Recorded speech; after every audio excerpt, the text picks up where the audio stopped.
Tananam, tananam, tananam, tananam, tananam, tananam, tananam, tananam, tananam, tananam, tananam. Gente, hoje é o tão esperado episódio sobre ruptura. Mas aí vem a pergunta, esperado por quem? É. Essa é a dúvida que sempre paira no ar, né? Quem se importa com as nossas opiniões? Mas a gente tem um podcast que é pra isso, né? Pra gente poder falar o que a gente pensa. Exatamente. É sobre isso. Mas antes... E outra... A gente vai fazer aquele nosso momento de ler as interações. Começando com um e-mail de Lucas Davi, cujo título é E-mail chato, carnaval e kitnet. Ok. Oi meninos, como vocês estão? Me chamo Lucas, mas podem me chamar de Luke. Amo a pessoa que não conhece a gente. A pessoa que você conhece há 30 e tantos anos, né? O Luke vai fazer 30... Não, vai fazer isso tudo não.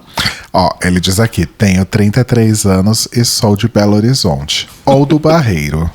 Exato. Que era pra ser outra cidade. A emancipação do Barreiro vem aí. Já vou avisando que este e-mail será longo, então, caso não queiram ler no programa ou prefiram fazer aquela leitura dinâmica, fiquem à vontade, ok? Gostaria de comentar rapidamente sobre o programa de carnaval, mais precisamente sobre o carnaval de BH. Como vocês sabem, o carnaval de BH tem... Ih, o que eu fiz aqui? O quê? Pera aí, gente. Não sei onde eu cliquei. Como vocês sabem, o Carnaval de BH tem se tornado algo realmente grande. É muito legal ver no que ele se transformou em tão pouco tempo, menos de 10 anos, e isso graças ao empenho dos foliões. Falando um pouco da minha experiência particular, eu, como um bom senhor de 80 anos preso no corpo de um de 33, mas casado com a esquilinha do filme Os Sem Florestas, me preparo o ano todo para curtir o carnaval. De fato, é a época do ano que eu mais aproveito e gasto todo o meu carisma. Geralmente optamos por blocos médios a pequenos, e de preferência LGBTQIAPN+. Posso até ser hétero, entre aspas, as aspas são dele, tá, gente? Mas Deus me livre conviver, haha. Sempre levo uma mochila térmica com gelo e bebidinhas pra mim e pra Carla. As bebidas enlatadas ajudam muito nesse ponto, e BH está lotada de opções, muito além do queridinho da galera checkmate que eu tenho pavor, haha. Que absurdo. Pois é. Mas é que BH tem muitas bebidas de carnaval, é tipo uma nova categoria de bebidas, é assim, bebidas de carnaval, que são várias marcas de Belo Horizonte que começaram a fazer bebidas e tal, tem várias diferentes. Que interessante. Não, interessante mesmo. Sim. Eu não quis só irônico, desculpa. Além de ser cômodo, economiza bastante. Este ano foi um pouco peculiar, já que Mozão tocou em 4 blocos diferentes. Olha, não sabia, cara. Ela toca percussão. Que legal. Tô até mandando umas fotinhas pra vocês verem nossos lookinhos. Ai, que tudo. Pontos negativos: falta de banheiros, a prefeitura trazendo artistas famosos pra cá, que não tem nada a ver com o tipo de evento que temos aqui, além de tentar roubar o carnaval de quem realmente trabalhou pra ele dar certo. Pera. Saúde. Obrigado. Sem falar nos turistas mal educados. Enfim, acabou o carnaval, agora o ano começou. Agora falando sobre o último episódio e os apartamentos estúdio. Um arquiteto morre toda vez que alguém chama kitnet de estúdio. Esse não é um movimento exclusivo de São Paulo. Aqui em BH está acontecendo a mesma coisa, especialmente no centro da cidade. Retrofits e demolições para todos os lados, resultando em unidades minúsculas e preços exorbitantes. Alguns pontos que o Telo comentou: apartamentos pequenos e espaços úteis de uso comum, estações de trabalho, lavanderia, etc. Eu amei que o Luke não usou nenhum termo em inglês aqui. Exato. Que é como deveria ser. Né? Exatamente. São conceitos que vêm lá dos anos 50. A ideia era baratear os apartamentos e permitir que mais pessoas morassem perto das centralidades. Exemplos disso são o Copan em São Paulo e o JK em BH. Contudo, a Airbnbização das moradias... Contudo, Com a Airbnbização das moradias, tudo hoje é voltado para investimentos, entre muitas aspas. E esses pontos são vendidos como vantagens do apartamento. De fato, o pobre não tem direito à cidade e ele que vai morar ou tentar bem longe dos grandes centros. PS. O motivo de os apartamentos terem varandas imensas, às vezes quase do tamanho da unidade, é que a metragem quadrada dessas varandas não é computada como área útil. Assim, é possível construir mais em outra parte do empreendimento. Chamamos isso de coeficiente de aproveitamento, área útil, áreas descontáveis e blá blá blá. Papo chato de arquiteto. Eu achei chato. É porque tem aquele lance que tem que ter uma quantidade do tamanho do terreno, tem que estar coberto por verde, tem várias regrinhas assim. Tá, saquei. PS2. Está comprovado que São Paulo tem mais imóveis vazios do que pessoas em situação de rua, uma realidade comum nas grandes capitais. O mais triste é que temos ótimas legislações para coibir e minimizar isso, mas elas não são colocadas em prática. A especulação imobiliária é implacável. Enfim, e-mail longo e entediante pra caralho, meu desculpas. Não foi entediante, amigo, pelo contrário. Não achei nem um pouco. Estou morrendo de saudades de vocês, pensando até em alugar um estúdio por alguns dias e fazer uma visitinha. Venha, por favor, venha. Amigo, por favor. Amo vocês e obrigado por serem minha companhia semanal. E aqui temos algumas fotinhas de Luke e Carla nos bloquinhos. Olha, o primeiro dia foi um look prateado, uma coisa meio silver. Bem silver. Eu amo quando as pessoas falam a mesma coisa em inglês pra parecer que é um conceito do tipo, eu não fui de prata, eu fui num look meio silver. É tipo isso. Temos aqui Carla tocando percussão. Aí temos o segundo look do... Que é mais red. Look do look. O look do look. Né, que é uma coisa vermelha, como é que chama isso aqui, meu Deus do céu? Um paetê? Não. Um kimono? É, tipo um kimono, né? Aberto, assim, tal, com um short vermelho também. Com uma barriga ali, um tanquinho transparecendo. Brilhante. Temos aqui novamente Carla tocando, dessa vez com um look verde, um biquíni e uma short ou uma saia, natureza. Não sei. Depois temos look de rosa com uma blusa de telinha. Achei apropriação cultural LGBT, mas tudo bem. Com o bico do peito pra fora da telinha. Bico dos peitos transparecendo. Temos aqui novamente Carla tocando, dessa vez com o look roxo. Aqui novamente o look verde. Adorei, gente. Eu gostei. Carla chiquérrima, tocando em vários lugares. Achei chiquérrimo. Arrasou, amigo. Muito obrigado pelo e-mail, que não foi chato em nenhum momento. Exatamente.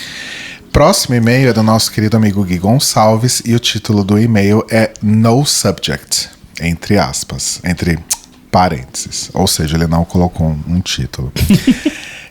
Oi, amores, tudo bem? Primeiramente, gostaria de desejar melhoras e boas energias para o Telo. Espero que tenha melhorado. Já quer aproveitar para fazer uma atualização, disso? Gente. É o seguinte, tive um medical scare. Quê? Medical scare. O que é isso? Um susto médico, que é como os americanos dizem, que é quando você não tá esperando e de repente, putz, tô no hospital. Tá. Que foi o seguinte, como vocês acompanham aqui há muito tempo, eu tenho as minhas crises de enxaqueca. Você lembra que a gente fez um episódio com você internado, né? Sim. Ah, tá. Eu achei que você ia contar desde o começo. Não. E aí eu estava no hospital. A pessoa tava tão dopada que não lembra nem que gravou. Eu estava no hospital e a gente gravou o episódio de lá, né? Eu comentei sobre isso pra vocês. E aí o ponto aparentemente tem o meu diagnóstico, é isso mesmo, cefaleia em salvas, que é o nome da doença. Que é muito parecida com uma enxaqueca, mas ela tem algumas pequenas diferenças ali.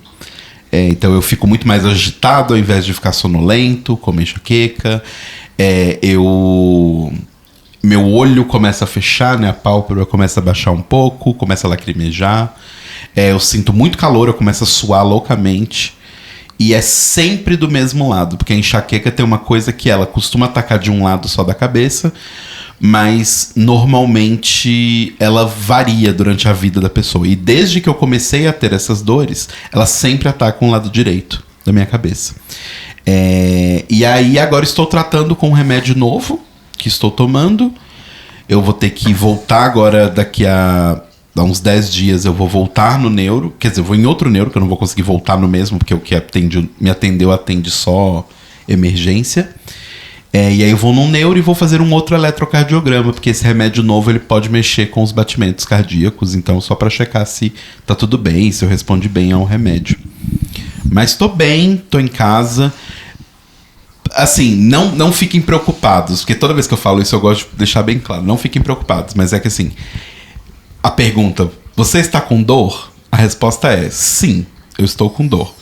Só que ela tá, tipo, no 2, no 3. De vez em quando ela chega num 4.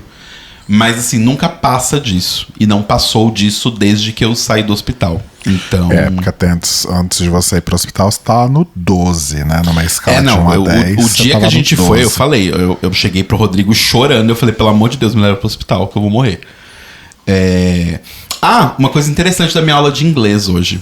Estávamos aprendendo, eu aprendi que o nome da doença cefaleia insalvas, em inglês, é cluster headache.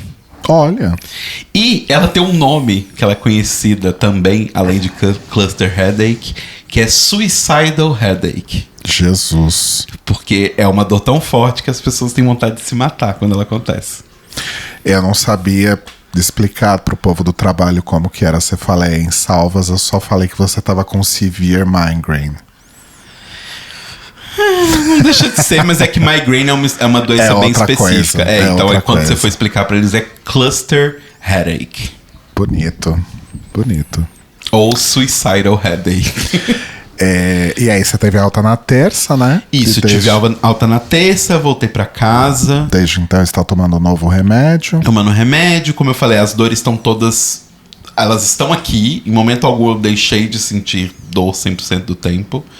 Mas ela tá super lidável, assim. Então, obrigado a todo mundo que mandou desejos. Obrigado, Rô, que foi me fazer companhia no hospital. Imagina, meu anjo. Obrigado, Luizinho, que foi me fazer companhia no hospital. Obrigado, Gui, que ficou fazendo uma ligação comigo no celular de 3 horas pra poder me acalmar, pra poder conversar com alguém e ter alguma coisa pra fazer além de ler meu livro e assistir Ana Maria Braga ou TV aberta no geral. Justo. Então, muito obrigado vocês 3 e todo mundo que mandou mensagem também, me preocupado comigo, mandando carinho.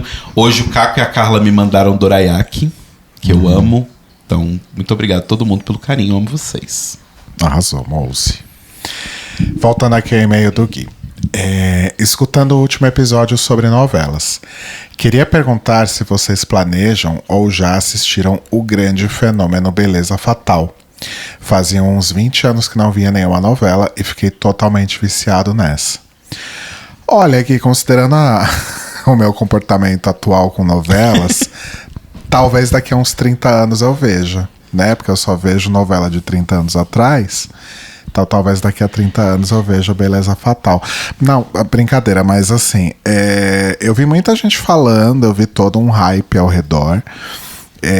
Achei interessante, mas não me fez tomar a ação de ir assistir, pelo menos não até agora.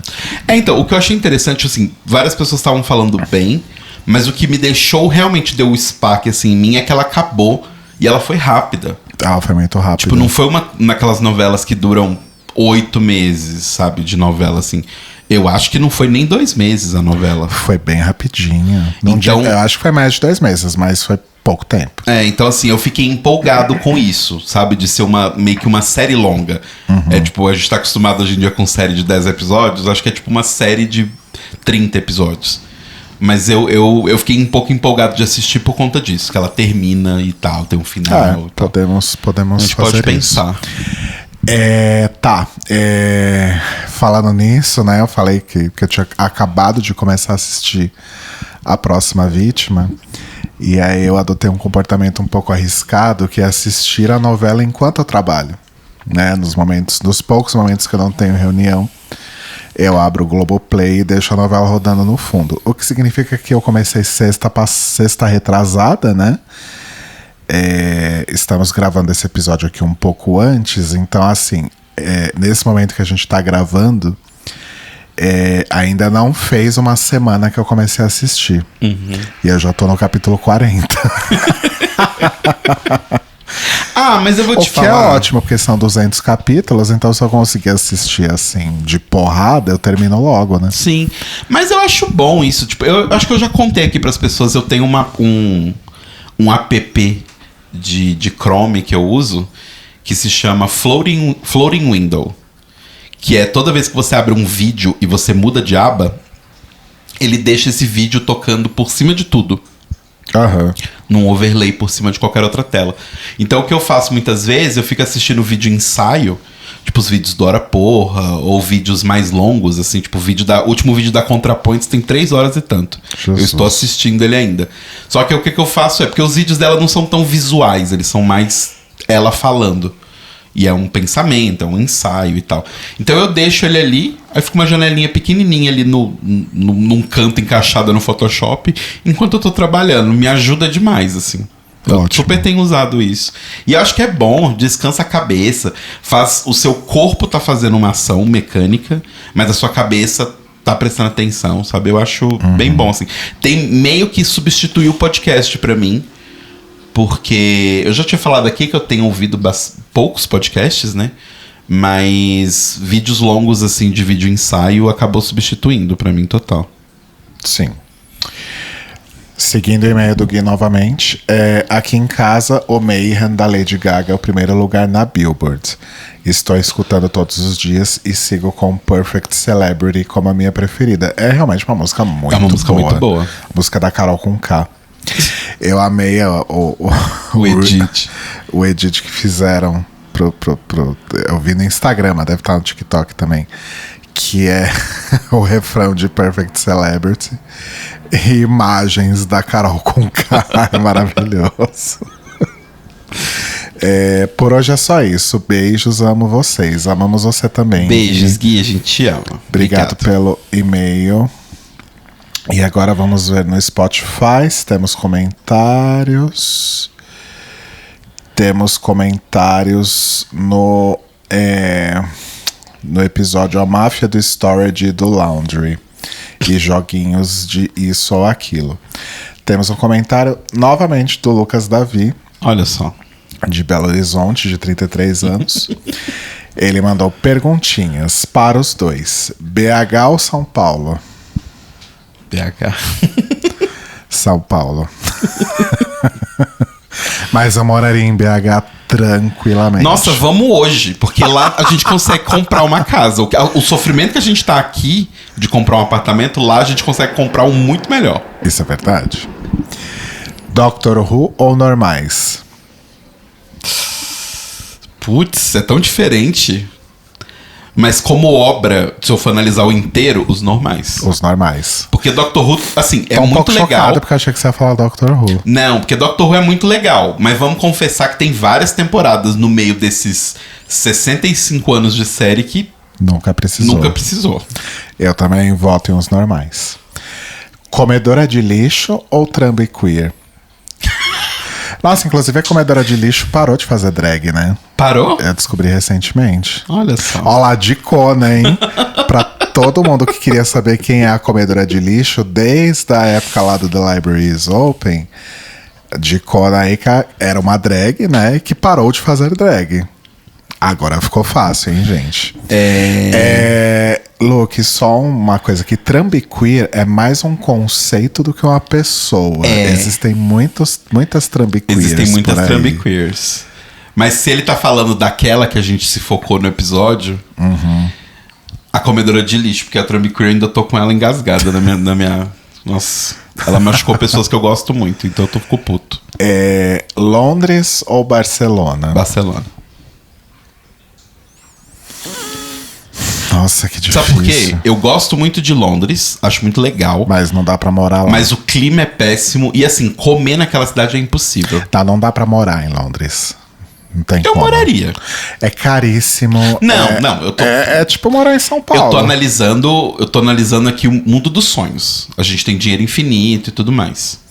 Eu acho que ainda assim Barcelona é um lugar melhor pra Mas morar. ainda assim eu acho que Barcelona, porque eu acho que é mais parecido com o Brasil. Eu acho que tem menos um choque cultural, assim.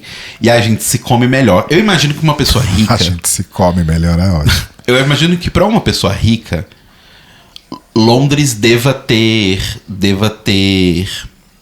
muitas opções de comida gostosa. Você pode comer comida do mundo todo. Assim como São Paulo tem restaurante do mundo todo, em Londres também tem. Que não é diferente de Barcelona. Barcelona não tem comida do mundo todo, não é essa coisa. Mas você precisa ser muito rico pra poder fazer isso em Londres. Mas acho que independente dessa questão de dinheiro, acho que Barcelona é um lugar mais aprazível. Londres é incrível, eu amo, mas é opressiva.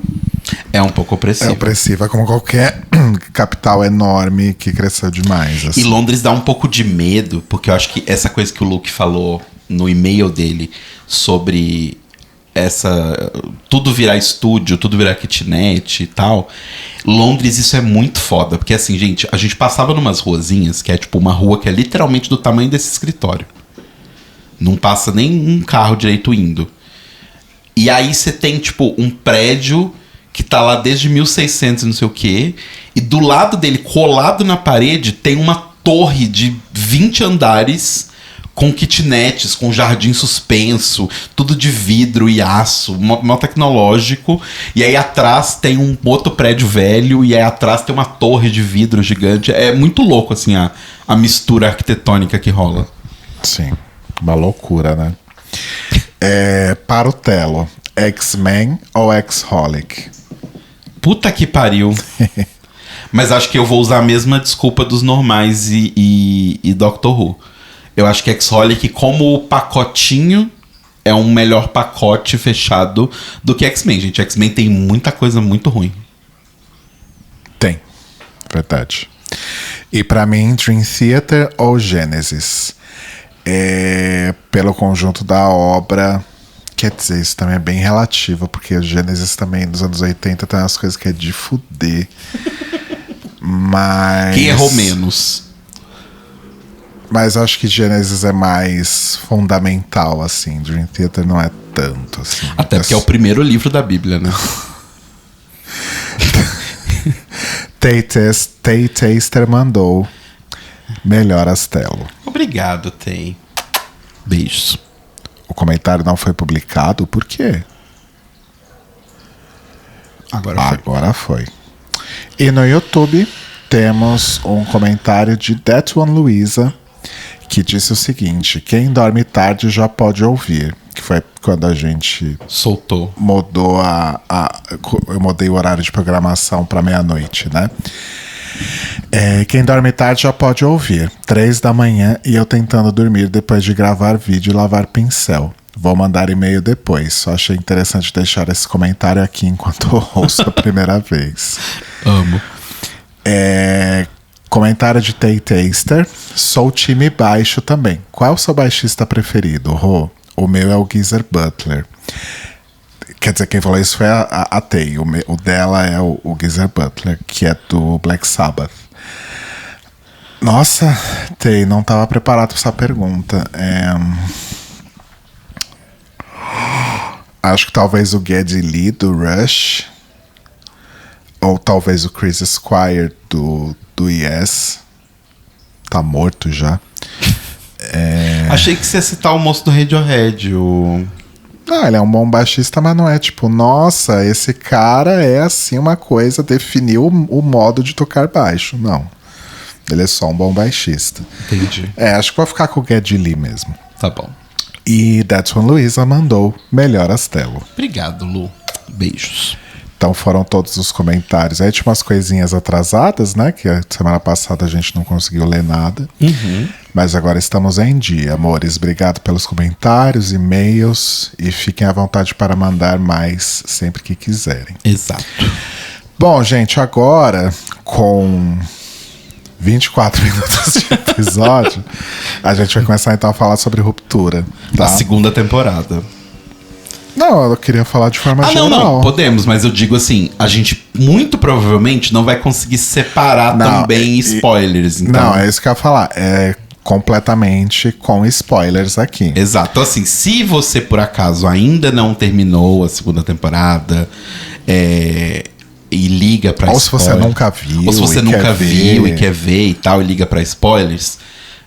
Pare aqui e volta semana que vem. Na verdade, assim, eu não acho que a gente vai falar sobre outra coisa que não seja Ruptura até o final do episódio. Se a gente falar, eu volto aqui e deixo um recado com time code pra onde você tem que pular, ou timestamp pra onde você tem que pular. Se eu não voltar, é porque a gente só falou de Ruptura mesmo. Exato. Tá? Então, qualquer coisa... Até semana que vem. Se o Rodrigo aparecer agora, aí a pessoa vai saber. Tá. Não sei o que vai acontecer ainda. Talvez eu tenha aparecido, talvez não. Inclusive, deixa eu anotar onde que tá isso, né? Pra eu achar depois. 26 e 12. Peraí, gente. Então, beleza. Ruptura. Eu acho que uma coisa que é importante a gente comentar é que, assim, a primeira temporada de Ruptura foi em 2022. Foi muito tempo atrás. Então, assim, a gente assistiu na época. Eu acho que a primeira temporada, ela agitou as pessoas. Teve muita gente que ficou uau e muita gente assistindo. Uhum. Mas não, eu acho que não foi tanto quanto a segunda. Sim. E com esse gap aí de 3 anos, assim, não deu, né? Basicamente, eu tinha esquecido de tudo. Sim. Da primeira temporada. Tanto que assim que a gente acabou de assistir a segunda, eu e o Telo começamos a rever a primeira novamente. A gente tá no episódio 6. Isso, a gente terminou o 6 agora. A gente tá no 6 da primeira temporada. E assim, gente, caso você também tenha assistido a segunda temporada e não tá tanto com a primeira na cabeça, é uma experiência que vale a pena. Parece que se abre um mundo, assim, sim, quando você revê a primeira temporada, tendo o contexto da segunda. E aí dá pra entender realmente como essa série é incrível. Sim. Eu acho que fazia muito... Eu acho que eu vi muita gente falando, nossa, a Ruptura é o novo Lost. Menos... Calma, torcedores. Eu acho que são propostas diferentes, são séries diferentes. É uma época diferente do mundo e da televisão. Exato, não se faz mais séries do jeito que se fazia com Lost em 2004, 2005. Agora a gente trabalha com outras narrativas, a gente tem, né, tem produtos com uma outra cara, com outro ritmo, enfim. Então, calma. Mas eu acho que eu entendo de onde vem esse comentário, porque é aquela coisa, é o tipo de série que faz com que você fique questionando muita coisa e querendo descobrir alguma coisa e receber respostas para várias perguntas. Sim. E acho que fazia tempo que eu não via uma série meio nessa pegada. Sim, e a Mikan, ela comentou uma coisa nas lives dela que eu acho que é muito legal e é uma coisa que eu estou usando até para conversar com meu professor e com outras pessoas. Foi uma coisa que eu tô usando muito como referência, que acho que Ruptura é uma série... Eu não tô falando de inteligência no sentido de quem não entender é burro, não é isso. Mas é assim, ela é uma série que exige que o espectador médio preste muito mais atenção do que a TV ultimamente anda exigindo que as pessoas prestem atenção nas coisas. Então, por exemplo, você vai pegar uma série normal. Quando eu digo uma série normal, é uma série para vender... Pra ali no final de semana que ela estrear, ter todos os episódios, a galera ficar empolgada, maratonar, e depois passou uma semana a série morreu. Quase como se ela não existisse. Nesse esquema de série, existe uma coisa muito direta da direção e roteiro e tudo mais, que é: os personagens, eles sempre estão falando o que eles estão fazendo. Não que eles descrevam a ação. Mas nunca tem coisas muito díspares acontecendo numa cena. Em Ruptura, eles não fazem isso. Eles fazem uma escolha consciente de... Os personagens estão falando sobre algo, eles estão normalmente fazendo uma segunda coisa em tela, e tem um terceiro detalhe normalmente para você prestar atenção. Então é uma série que ela exige que você não fique no celular assistindo a série. Porque se você ficar no celular assistindo a série, você vai perder muitos detalhes. E eu acho que talvez quando a gente assistiu a primeira temporada, além do tempo que você comentou, eu acho que a gente tava nessa energia de outras séries. Você tem que prestar uma média atenção ali. E se você prestar uma média atenção em Ruptura, você vai pegar só média série. Você não vai pegar todos os detalhes. Agora que a gente assistiu a segunda muito mais atento e tá reassistindo a primeira e tal, é impressionante o tanto de coisa que estava lá e a gente só não tinha entendido ou não tinha compreendido, ou porque a gente não tinha o contexto geral, mas muitas vezes é porque a gente perdeu um detalhe. Detalhe muito pequeno. É porque não prestou a devida atenção, né? Exato. Então eu acho isso muito corajoso de uma série em 2025, onde sabe-se que uma pessoa vai assistir a série com o celular na mão, fazer esse tipo de proposta, que é uma série pra você assistir e prestar atenção sonoramente e visualmente, porque senão você vai perder alguma coisa. Sim. E é outra também. Vamos parar com essa coisa de ficar reclamando de série que sai uma vez por semana. Ai, gente, Porque assim, até na Netflix, grandes produtos, né, séries mais famosas e tal, não são mais lançadas pra binge watching. Até saem uns 2, 3 episódios juntos, mas não sai mais a série toda. Não é tudo que sai a série toda. Né? Então, acho que grandes séries acaba realmente tendo essa dinâmica de lançamento semanal, porque nem tudo precisa ser maratonado. Né? E eu acho que algumas coisas valem a pena do slow burn da coisa, sabe? Então, do tipo, às vezes é muito melhor você ter as pessoas falando de pouquinho em pouquinho a cada semana mais sobre a sua série, do que gastar tudo que tem pra ser dito num fim de semana. Porque às vezes é isso. Todo mundo vai falar o que tem que falar naquele fim de semana, ou durante aquela semana, produtores de conteúdo vão produzir os seus conteúdos sobre aquela série, e depois disso a série basicamente morreu. Até ela ter uma segunda temporada, é como se ela não tivesse existido. Pensa você aí, que tá em casa ouvindo a gente, até eu e você, quantas séries a gente já não viu na Netflix, por exemplo, e a gente só esqueceu que a gente viu.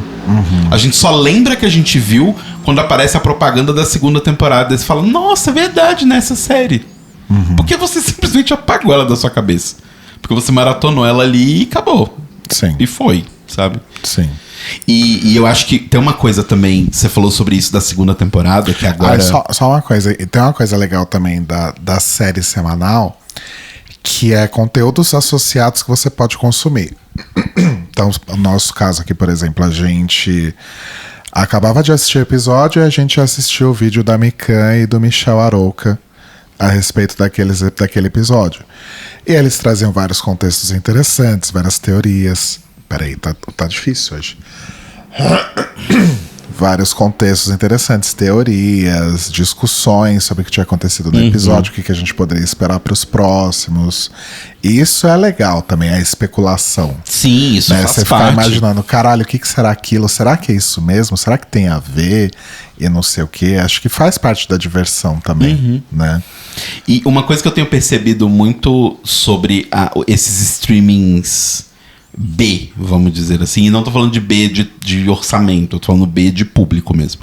Então você pega a Apple, a Amazon, qual mais eu poderia colocar aqui? Rolou. Talvez Hulu, é porque Hulu a gente não tem no Brasil. Tô pensando mais em comparação Brasil, assim. Mas eu acho que eles têm, até talvez a Max um pouco. Uma coisa que eu acho que eles têm de interessante eles mudaram um pouco a estratégia Netflix. A Netflix tinha essa coisa de, por exemplo, esse fim de semana, essa quinta-feira à noite, madrugada, sai, sei lá, Stranger Things. Eles vão botar anúncio em todos os metrôs, em todas as paradas de ônibus. Você vai fazer lá a baldeação da linha amarela pra linha verde, tem o plotado inteiro em volta lá do túnel. É toda uma coisa para que aquele fim de semana todo mundo só fale sobre este assunto. E depois morre. Uma coisa que eu acho que Apple TV e Amazon, esses que eu falei, fazem eles fizeram a primeira temporada de Severance, mas ela não teve uma divulgação desse jeito. A segunda, que eles já sabiam que era um sucesso, aí eles fizeram. Então existe também um ponto de vamos ver se faz sentido. Porque eu acho que a Netflix faz um pouco isso, porque a gente sabe que muitos produtos da Netflix, não são todos, mas muitos produtos da Netflix são porcaria. É TV pra passar tempo, assim, é só TV pra você assistir e tal. E tá tudo bem, gente, gostar desses produtos, tá? A gente ama reality show, a gente assiste vários reality shows, não é nada contra esse tipo de conteúdo. Mas são conteúdos pra você consumir ali na hora, porque se você, sei lá, se fosse uma série, uma coisa tipo The Circle, ou Too Hot to Handle, ou, sabe, Amor às Cegas, essas coisas assim. Se fosse um episódio por semana, você acompanharia? Você esperaria o próximo episódio? Pois é. Sabe? Então eu acho que algumas séries necessitam essa queima rápida, assim. Outras séries, a queima mais lenta, eu acho que funciona melhor pra elas. Então eu acho que até a Apple, a Amazon, elas entenderam um pouco isso de, é melhor que seja aos poucos. Tanto que The Boys, quando começou, saiu tudo. Agora sai um por semana. Também, sabe? Então eu acho que até a Netflix tá fazendo isso, né? Como você falou, algumas séries saem um por semana. Então eu acho que é importante um pouco você dar espaço. E assim, se produz muito conteúdo pra TV, se produz muito conteúdo de YouTube, se produz muito conteúdo de áudio, de música. Ninguém tem tempo de assistir tudo. Se você exigir que a pessoa dedique 8, 10, 12 horas da vida dela num fim de semana pra assistir a sua série, ela vai ter duas opções. Ela vai aceitar isso e não vai fazer mais nada, ou ela só não vai ver sua série. Sim. Foi a série que, assim, a Apple TV, ela nunca foi assim de fazer divulgação massiva dos produtos deles, começaram a fazer séries, de Ted Lasso, acho que na última temporada, assim. Porque Ted Lasso também foi um puta sucesso. Sim. Né? Mas, por exemplo, você entra no site da Apple agora, e aí tem lá Apple TV, ganhei 3 meses de Apple TV Plus na compra de um aparelho Apple. E a imagem que ilustra esse card é Ruptura. Ontem, o Totó me mandou isso, não sei se eu vou conseguir achar aqui no WhatsApp, mas ontem no site da Apple tinha o terminalzinho do time de Macrodata Refinements para, entre aspas, vender no site da Apple. O computadorzinho deles? Gente. Deixa eu ver se eu acho aqui. Lumon Terminal Pro. Era tipo como se você pudesse comprar ele, sabe? Mas acho que, pelo menos eu entrei no site agora, não vi tem nada. Mais. Então acho que era só uma brincadeirazinha, não sei. Então eles investiram pesado, assim, tipo propaganda com o Tim Cook, coisas do tipo, né? Bem que ele não investir, né? O cara trabalha na empresa, então. Justo. Mas enfim.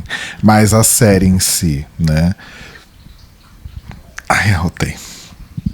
A série em si primeiro que eu acho que ela é uma série muito rica, não só por isso que você falou de detalhes e tal, né? Das pequenas coisinhas que você vai pegando ali e tal. Sobre, sei lá, as perguntas que você fica ali aguardando a resposta, né? O mistério todo. Mas além de tudo, ainda por cima é uma série bonita de se ver. Sim. A fotografia dessa série é maravilhosa. O design de produção da série é muito incrível. Eu tava vendo um vídeo esses dias, acho que eu não te mandei, mas é de uma pessoa que fez um vídeo no YouTube sobre o design gráfico da Lumon. Falando sobre o branding da Lumon, falando sobre a identidade visual. Que a Lumon, já reparou, por exemplo, que a Lumon tem 2 logos? Sim. Ela tem o logo externo, que é o globo, que é como ela se comunica pro mundo. E ela tem o logo interno, que é só a palavra Lumon, com a gotinha, que é como ela se comunica com as pessoas de lá de dentro, que é muito mais amigável e tal. E aí tem as tipografias que eles usam. Então, tipo, tem umas coisas muito out of place, que é tipo, eles têm uma tipografia deles que é tipo a tipografia divertida da empresa, como se fosse a Comic Sans da empresa, sabe? E tem a tipografia séria, eles têm tipografias para todas as coisas, e é muito legal como isso é seguido, sabe? Em todos os materiais, tipo, todos os cartazes, todos os posts são feitos na mesma lógica, assim. E talvez para uma pessoa que não conheça tanto de design, não dê pra entender ou não dê pra perceber tanto isso, mas tem muito ironias de design bem interessantes ali, sabe? Tipo, bem... piadas no sentido... que assim, é tipo a piada da Comic Sans, né? Acho que eu já falei aqui no podcast, mas por que as pessoas odeiam tanto Comic Sans? Porque a Comic Sans, ela foi uma fonte que era... dentre as fontes disponíveis de sistema que a gente tinha no Word, né, no Windows disponíveis, ela era a fonte mais amigável. Porque eram todas fontes muito sérias ou muito desenhadas, né? Ela era uma fonte que era amigável. Então, ela ficou muito associada ao que a gente chama de design vernacular, que é pessoas que não têm conhecimentos técnicos necessariamente de design, mas estão fazendo uma peça de design. Então, uma pessoa que trabalha no administrativo e vai fazer um cartaz pedindo para todo mundo não esquentar a comida no micro-ondas. Se ela quer que esse cartaz soe de uma forma educada, ela usaria a Comic Sans, porque é uma forma mais fofa de falar do que se ela colocar uma Times New Roman, que vai parecer que ela tá gritando com as outras pessoas. Ou que ela tá sendo muito formal. Exato, né? Exato. Então, a Comic Sans, ela ficou conhecida meio como isso, tipo, uma pessoa engravatada que não tem um pingo de carisma tentando ser carismática. E aí, a partir disso, todo mundo começou o ódio, a piada, né, de ódio a ela. Mas eu gosto muito de como a Lumon tem essas tipografias. Eles têm uma meio brush, assim, que eles usam para mensagens motivacionais e coisas felizes. Tipo, recicle, vai ser muito bom. E aí, é muito engraçado que você vê uma tipografia brush, super viva, cheia de vivacidade, num negócio que tem um grid quadrado, reto, com tudo reto, tudo com uma cor só, chapada. E é tudo que essa tipografia não pede, sabe? Então tem umas piadas interessantes visuais de design, assim. Amo. E tem toda a questão também de efeitos sonoros. Então, sei lá, vocês já devem ter ouvido falar sobre isso. Mas o ding do elevador, né, do elevador que leva eles pro Severed Floor. Então, quando eles estão... a versão Auri deles, o ding do elevador é num tom, que eu não lembro agora qual é. E quando chega no Severed Floor, né, que o chip é ativado e tal, e tem aquele efeito de dolly, né, na cara deles, enfim, o ding é diferente. Isso. E foi assim que as pessoas mataram na segunda temporada, que era a Helena no Severed Floor, e não a Halle. Né? Porque não teve o barulho. Porque o barulho foi igual ao tom de quando ela entra no elevador. Sim. E isso é legal, porque é uma série tão consistente na sua produção, tanto sonora quanto visual, que inconsistência é pista. Sim. Não é um erro de continuidade. Se tem uma inconsistência, é porque tem uma dica ali, sabe? Isso eu acho muito legal, porque dá essa característica um pouco de puzzle, assim, pro negócio, que é... Quando você vê qual que é a diferença entre um puzzle e uma coisa que você tá tentando só descobrir? A coisa que você tá tentando descobrir, você pode só tá errado, e não tem nada pra você descobrir ali. Às vezes é só uma coisa que você não compreende. Quando você dá a coisa e ela é um puzzle, o que significa um puzzle? Você tem todas as peças pra resolver aquilo, você só precisa pensar. Então você sabe que o ambiente é seguro no sentido de todas as regras estão lá, agora basta você raciocinar.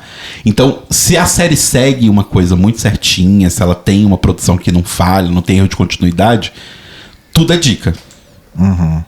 Né? Então isso acho que dá uma sensação gostosa, você como audiência de assistir, que você fala, não, eles pensaram sobre isso. Tipo, não é possível que eles não pensaram sobre isso. É aquela coisa, riqueza de detalhes, né? Então, sei lá, tipo, o Severed Floor, por exemplo, é um negócio minuciosamente desenhado ali pra te causar aquela coisa do... Não sei necessariamente se é um desconforto, mas é claramente um ambiente criado pra você se sentir perdido o tempo todo. E oprimido. Porque pra qualquer lugar que você vá, você tem que passar por uma série de corredores e virar para um lado e virar para o outro. Sem sinalização. Você nunca sabe exatamente onde você tá, para onde você tá indo, para onde você tem que ir, né? É uma coisa meio triste, né? Porque aquela coisa, a sala ali do Macrodata Refinement, por exemplo, é uma sala gigante com 4 mesinhas pequenininhas ali no meio. Né? Então dá uma sensação não de opressão, talvez se sentisse oprimido se você estivesse num ambiente apertado, mas acho que é mais uma sensação de solidão mesmo, tipo, é tão pouca gente ali num espaço tão grande, né? Exato. Não sei nem se solidão é necessário, é exatamente isolamento, a palavra. talvez. Isolamento talvez possa ser uma palavra boa pra definir. E nossa, tipo... E é uma coisa muito louca também, porque como a gente ficou muito tempo, né? A gente assistiu a primeira temporada há muito tempo, a gente tinha esquecido tanta coisa. Então, pra mim, na primeira temporada, só tinha o Macrodata Refinement e o Optics and Design. Mas, na verdade, na primeira temporada já aparece o Mammals e... Como é que era o nome? Mammals... Putz, eu não lembro o nome completo. Mammals é alguma coisa, que é o departamento onde tem os carneirinhos. os bodinhos. Mas ali, não mostra ele né? inteiro, mostra só uma sala ali reservada dele. Então você já sabe que aquilo existe, né? E tem aquela piada, né, que você estava comentando ontem que a gente não tinha catado. Então a gente tá catando muita coisinha revendo a primeira temporada. Que é quando o Irv e o Burt estão se conhecendo e tal, e aí eles começam a conversar sobre aquela rixa de Macrodata Refinement versus Optics and Design, que existia aquela história de que em Optics and Design rolou um quebra-pau e todo mundo meio que se matou ali e tal, não sei o quê, que é uma coisa que o Dylan sempre fala, né? E aí o Optics and Design tem uma outra visão sobre o Macrodata Refinement, que falam que eles não são seres humanos de verdade, que eles são marsupiais, não sei o quê. Que eles têm um bolso no umbigo, no lugar do umbigo. Um bolso na barriga. E aí o Telo fez a conexão, porque na segunda temporada, quando o Mark e a Hayley entram de fato no Mammals e não sei o quê, a personagem da Gwendoline Christie pergunta: quero ver o umbigo de vocês. Fala, não, que quando eles falam que eles são do Macrodata Refinement, ela fala, então eu quero ver o umbigo de vocês. E aí eles, oi? Tá bom. Mostra o umbigo. Que é por causa dessa história de que, teoricamente, eles não têm umbigo, eles têm uma bolsa. Que tem uma larva dentro. E aí chega num ponto da vida que a larva fica tão grande que ela substitui eles. E é muito louco, é o tipo de coisa que faz uma certa diferença na narrativa, mas é muito louco porque a gente teve que rever a primeira temporada depois da segunda pra conseguir catar essa história direito. Né? Isso é muito legal, na verdade. Acho que é a primeira vez que eu tenho essa experiência de precisar rever uma temporada anterior pra entender coisas da temporada atual. Sim. Porque eu acho que TV não faz mais tanto isso, porque justamente as pessoas têm tão pouco tempo e tão pouco span de atenção que eu acho que eles não querem correr esse risco, sabe? Sim. Até videogame faz isso, tipo, você não precisa jogar o 1 pra jogar o 2, sabe? Do tipo, isso é quase que uma exigência, assim, tipo, empresas não gostam de chamar jogos de, sei lá, Mario 2. Porque Mario 2 pressupõe que você tem que jogar o Mario 1 primeiro. E elas não querem criar essa codependência, porque se a pessoa não tá disposta a comprar os dois, ela não vai comprar o 2. Sim. Desculpa só voltar num tópico anterior que a gente estava falando sobre a questão de design, os logos e tal. E eu acho que Ruptura tem essa coisa também das coisas meio que caminharem para se transformar em ícones de cultura pop, assim. Porque na época de Lost era o must, assim. Alguém fala isso? O must? Acho que não mais. Não se usa mais, né? Era o must você ter uma camiseta ou o que fosse da Dharma Initiative. Sim. E agora eu tô aqui doido correndo atrás de uma camiseta com o logo da Lumon que eu realmente gosto, porque eu só achei umas horríveis até agora. Porque eu tô doido pra ter uma camiseta com o logo da Lumon. Então é muito legal isso. Sim. Mas voltando pra onde a gente tava. Outra coisa que a gente catou também agora, revendo a primeira temporada, na segunda temporada tem o lance da Harmony e eu sempre esqueço o nome da irmã do Mark. A Devon levarem ele pra pra um lugar ali onde tem chalé. As cabines, tem os chalés e tal, que pessoas que foram, né? Isso que eu achei engraçado também, porque eu acho que não é toda a cabine, né? Porque não, é aquela cabine específica. Aquela cabine específica que pessoas que têm o chip, quando entram naquela cabine, elas ativam, né? Então isso foi uma coisa muito importante aí no final da segunda temporada, especificamente. Mas isso já tinha na primeira. Que quando a Devon vai ter o filho, tem uma mulher numa cabine né, esperando para ter o filho. E supostamente era um retiro para parto natural, esse tipo de coisa, mas aí na segunda a gente descobre que era onde o Jamie Keir levava mulheres para terem filhos e não lembrarem depois, não terem nenhuma reminiscência da dor do parto, etc. Que a gente descobre também na segunda temporada que é um dos objetivos, entre aspas, do processo de parece ruptura, ser, né? Acho que ainda dá pra discorrer bastante sobre isso na terceira temporada, que é você compartimentalizar o seu cérebro, né? E isolar experiências de dor, de trauma, de tristeza, né? Pra que você nunca lembre disso. Isso. O que é muito louco, porque é mais ou menos o que o Mark tá fazendo, né? Porque ele vai lá trabalhar e passa 8 horas lá. Em que ele não lembra da Gemma. Para que ele não lembre da Gemma e da dor de ter perdido a Gemma, quando ele simplesmente poderia ter uma compartimentalização que só isola aquilo e ele vive o resto da vida dele normalmente sem ter que passar por essa coisa das 8 horas ali trabalhando e tal, e depois voltar e lembrar, né? Sacanagem com o Mark, então ele poderia fazer parte de um experimento mais significativo como a Gemma está fazendo, mas ok. Mas esse negócio da cabine foi muito doido, porque, tipo, eu não lembrava. Perdi completamente o fio da meada agora. Eu falei tanta coisa. Da cabine do chalé. Você não lembrava. Aí eu falei do negócio do objetivo, né? Que seria isolar tal, dessas experiências, traumas e coisas assim. Que é a tal da filosofia do Keir, né? Que era o Tame Your Tempers, né? Domine os seus você humores, meio que ser uma pessoa que não se deixa levar pela tristeza, pela raiva, pela luxúria ou pela malícia. Você é só você. Você é o baunilha. O objetivo do Keir era transformar todo mundo na pessoa mais baunilha possível. Na verdade, transformar em pessoas completamente apáticas, né? Porque se você não é capaz de lidar com esse tipo de coisa, se você não pode viver esses humores, entre aspas, eu não sei como traduzir um temper. Acho que é humores. É humores, né? O que você é, então? Você é uma pessoa completamente apática. Sim. Como ele é, né? Como todos os Keir são. Sim, menos a Helena. Todos os Keirs, todos os Zigans são. Zigans são, sim. E uma coisa que eu acho que fica muito interessante também quando eu sempre confundo Keir com Egan. Keir é o primeiro nome do fundador da Lumon e o sobrenome de todos é Egan. Né? Isso.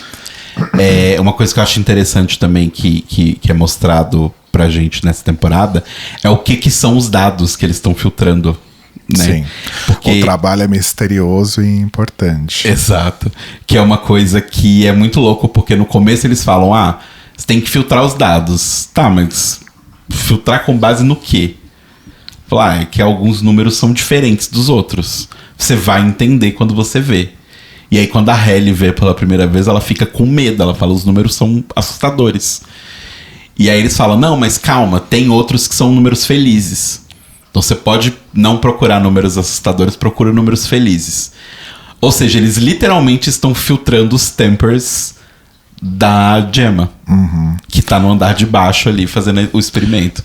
E aí nessa segunda temporada a gente dá pra ir catando isso, principalmente quando tem o episódio da Gemma, né?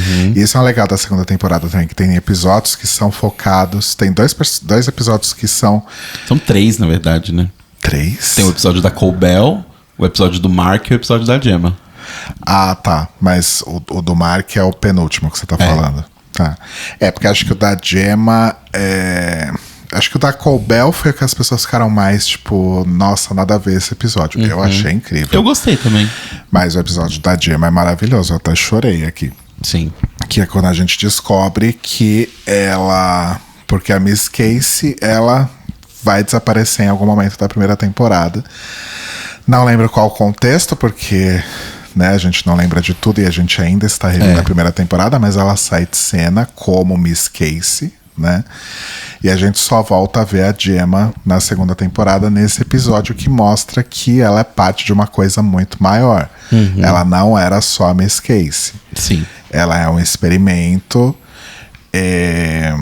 que, enfim, que a cada sala ali, né, que ela entra daquele terceiro andar misterioso, lá daquele terceiro andar pra baixo, no caso, né? Misterioso e tal, que ninguém sabe o que é, enfim. Que acho que também só é introduzido na segunda temporada, não lembro de falar sobre ele na primeira. Não. Mostrava o elevador. Mostrava o elevador e mostrava os desenhos do Irving. Né? E aí você sabia que tinha em algum lugar porque assim, o elevador que eles descem, fica muito claro que a única ligação dele é entre aquela entrada que tem lá o porteiro e os armários e o andar onde eles chegam. Tanto que quando eles chegam, só tem uma luz em cima do elevador, que é a luz de subida. Quando eles descem, só tem uma luz, que é a luz de descida. Isso. Então aquele elevador só faz aquele caminho, não faz mais nada. O outro, eles veem a luz de descida, que é o que o Irv desenha nas pinturas dele. Que é um corredor escuro, com uma porta de elevador e uma luz descendo. E pra eles não existe um andar pra baixo. Pra eles só existe um andar que eles estão e só tem um elevador, com uma seta pra cima, que é pra ir embora. Né? Exato. Enfim, e aí a gente descobre que tem todas aquelas salas e cada sala que ela entra uma parte específica do cérebro dela é acionado. Né? Uma nova ruptura, né? Como se ela tivesse inúmeras rupturas no cérebro dela, para cada uma relacionada a uma sala. E cada sala vai acontecer ali alguma coisa relacionada a memórias dela que eles estão tentando isolar. Então, ficou claro que são memórias dela? Pra mim, sim. Eu acho que talvez a única que seja um pouco assim, que não dá, que a gente não tem tanto contexto, porque assim, a gente tem a do dentista, que não tem como saber, que é normal, acho que é normal pessoas terem medo de dentista, então faz sentido. A gente tem a do avião, então é cabível, é factível que ela possa ter tido uma experiência traumática de turbulência num avião e ficou traumatizada por conta disso. A gente tem a do Natal. A do Natal, dos cartões, é a que eu fiquei mais em dúvida. Porque não é uma memória dela, é uma memória dela alterada. Talvez ela tivesse sido casada antes e a gente não sabe. Então, mas isso que eu acho que é o ponto ruptura é muito diferente de Lost neste ponto que você falou. Se a gente tá tendo que inferir demais, tem elipse demais, do tipo, talvez a Gemma em algum momento passou por uma turbulência de avião, ou talvez a Gemma em algum momento foi casada. Eu acho que é elipses demais. Essa série não faz esse tipo de coisa. É que eu acho que não necessariamente isso é o ponto importante da coisa.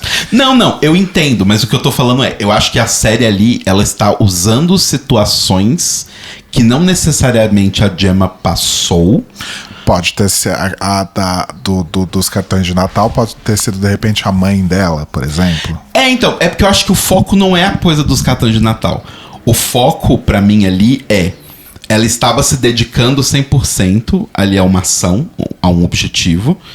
E aí, no final, rola o mesmo diálogo que ela tem com o Mark na noite que ela morre. Né? Teoricamente, ela morre. É verdade, bom ponto. Que ela fala, eu te amo. E ele não responde. Aliás, não, é o contrário. O cara fala pra ela, eu te amo. Ela não responde. Aí ele fala, eu te amo. Não, eu acho que é o contrário. Porque acho que na vida real... Ela que falou eu te amo e o Mark não respondeu. Não foi o contrário, não? Não, na vida real, ele tava trabalhando. Ela falou eu te amo, ele não responde. Aí ela fala eu te amo. Aí ele fala, eu te amo também, tal. E aí ela sai. Então eu acho que na memória é o contrário. Então por isso que eu acho que assim, não é necessariamente situações que ela passou, mas são traumas pelos quais ela passou, representados de alguma forma. Entendi. Entendeu? Não necessariamente aquela representação é o ipsis literis o que aconteceu na Exato. vida dela. Até porque tem uma questão que muita gente levantou e é uma dúvida que eu tenho também, que é, no final da temporada, quando o Mark termina o Cold Harbor... Peraí que tem um detalhe muito importante pra falar sobre isso, que acho que é uma coisa que talvez algumas pessoas ficaram um pouco confusas. Então, beleza, tem essa porrada de sala. Cada sala, na verdade, era um arquivo. Isso. Que eles estavam refinando ali os números. E esse refinamento é simplesmente a interpretação do que representou aquele momento ali na vida dela, seja ele real ou uma adaptação ou o que for, como a gente acabou de falar, né? E aí teve muita gente falando que o Mark tinha completado 25 arquivos, Isso. sendo Cold Harbor o último. Isso. E aí as pessoas falavam, tá, então o Irving, a Hayley e o Dylan estavam lá meio que por figuração. E aí a gente lembrou, assistindo a temporada, que na verdade os três também estavam refinando outros arquivos da Gemma, porque uma das primeiras coisas que o Dylan fala pra Hayley é que ele ganhou um prêmio X lá quando ele completou Tumwater, que inclusive era pra ser o nome da série, Tumwater, né? A gente precisa falar desse negócio da água. Então, quem fez Tumwater foi o Dylan. Sim. E Tumwater, acho que é a primeira sala que a Gemma entra, se eu não me engano. É do dentista? Acho que é do dentista. Eu não lembro, eu não lembro dessa Mas associação. é fato que a gente vê Tumwater entre as salas e era um arquivo do Dylan, não do Mark. Por isso que vem o meu ponto de eu não sei se todas aquelas memórias são dela, da Gemma. Eu não sei se são só, tipo, eles estão usando a mente dela para lidar com traumas de modo geral. Então, por exemplo, Tumwater, que foi um arquivo que foi passado pro Dylan, às vezes é um trauma do Dylan. Pode ser. E eles estão tratando esse trauma, e por isso que ele analisa o trauma, e eles estão tratando aqui. Acabei de ter uma iluminação. Eles estão tratando aquele trauma do Dylan e vendo se a separação que ele faz. Porque como ele tem o trauma, ele passou por aquele trauma, ele tá separando as coisas que dão medo, as coisas que dão raiva, as coisas que dão tristeza e as coisas que dão luxúria daquele sentimento, botando em caixinhas e deixando só ele liso. E aí eles testam no cérebro da Gemma, revivendo aquela mesma experiência, se realmente foi liso. Foi liso, beleza, passamos, show. Então, por exemplo, o lance do avião pode ter sido pode ter sido um outro deles. Talvez foi o Irv que teve um medo de avião. Alguma coisa assim. Pode ser. E aí faz muito sentido o fato de, na memória do Natal, tá invertido o negócio do eu te amo. Porque o Mark sente a culpa do fato de quando ela falou eu te amo, ele não prestou atenção. Ela teve que repetir. Aí ele falou, não, eu também te amo. E naquela noite ela morreu pra ele. Então isso é a culpa do Mark. Então na memória a Gemma ser ao contrário, ela falar eu te amo, quer dizer, o cara falar eu te amo, ela não responder, o cara falar eu te amo de novo e ela ter que falar não, eu te amo, é ela vivendo o trauma dele. Então talvez não sejam memórias da Gemma, mas talvez sejam memórias dos refinadores. Faz muito sentido, hein? Tanto que a Cold Harbor, né? Quem desmontou o berço foi o Mark. Não foi ela. Caralho, é isso. Acho que é isso, hein? A gente decifrou. Matamos.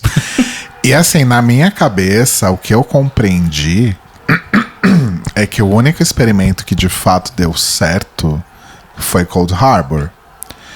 Porque se a ideia é que ela tenha essas... Porque assim, o grande lance de Cold Harbor, qual que é?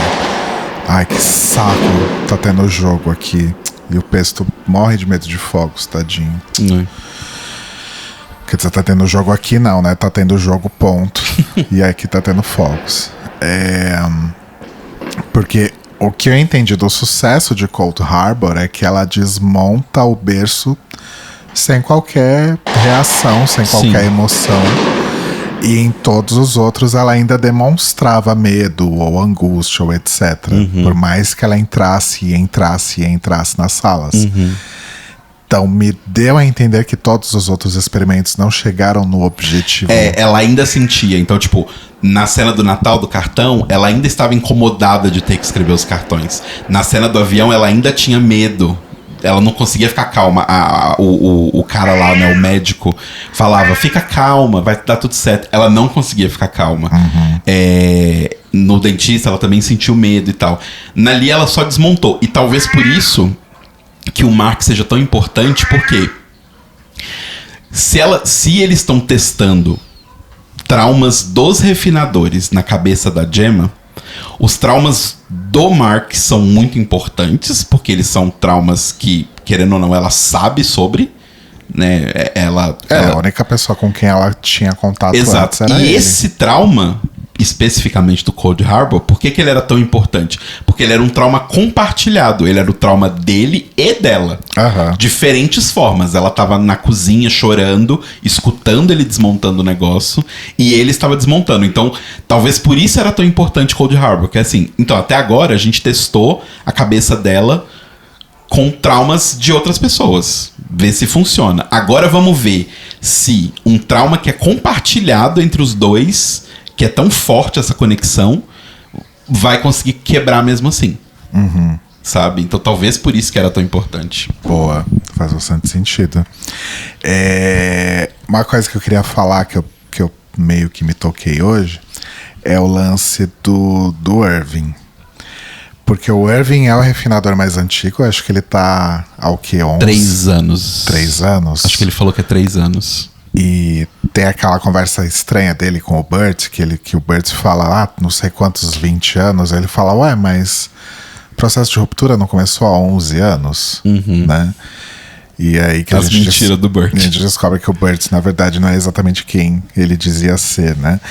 Mas acho que pelo fato do Irving estar lá há mais tempo, ou começou a dar ruim, ou talvez o chip dele não era tão aperfeiçoado assim, porque ele claramente tem momentos em que o Winnie e o Auri se misturam. Por exemplo, o Auri dele lembra da porta do elevador. Ele só não sabe o que é aquilo. Exato. Mas ele fica tão obcecado que ele pinta 500 quadros com aquela mesma coisa. Sim. O Winnie dele sempre vê ali aquela tinta preta escorrendo, que é a tinta que ele usa pra pintar os quadros quando ele tá fora. Sim. Né? Tem aquela cena dele talvez tenha a ver com o tempo também. O tempo que a pessoa fica trabalhando lá. Às vezes não é nem que o chip tá falhando. Mas é assim, quanto mais tempo uma pessoa faz uma coisa, mais aquilo vira mecânico, mais aquilo vira natural pra ela.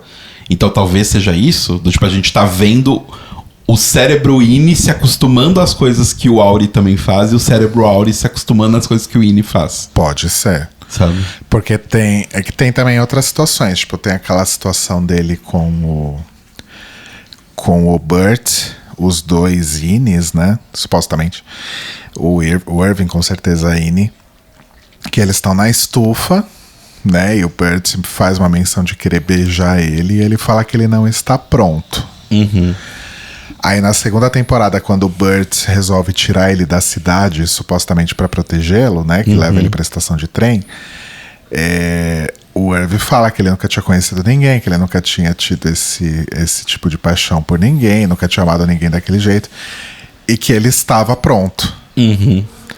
Tá assim, não é uma mera coincidência. Não é. A pessoa que escreveu esse roteiro sabe.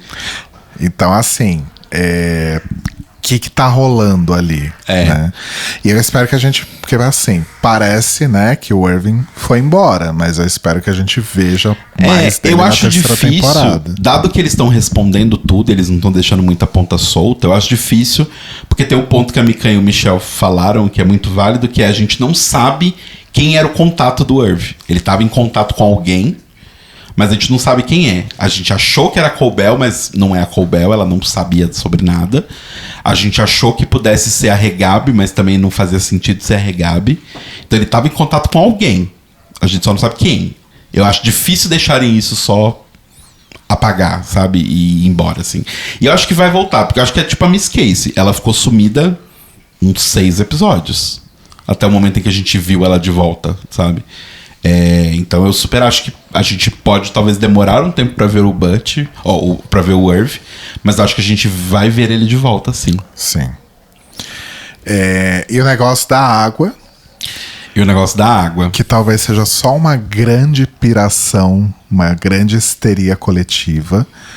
Mas, novamente, como você disse, não acho que tem ponto sem nó aí, sabe? É que tem vários degraus o negócio da água. Porque assim, o que é o negócio da água?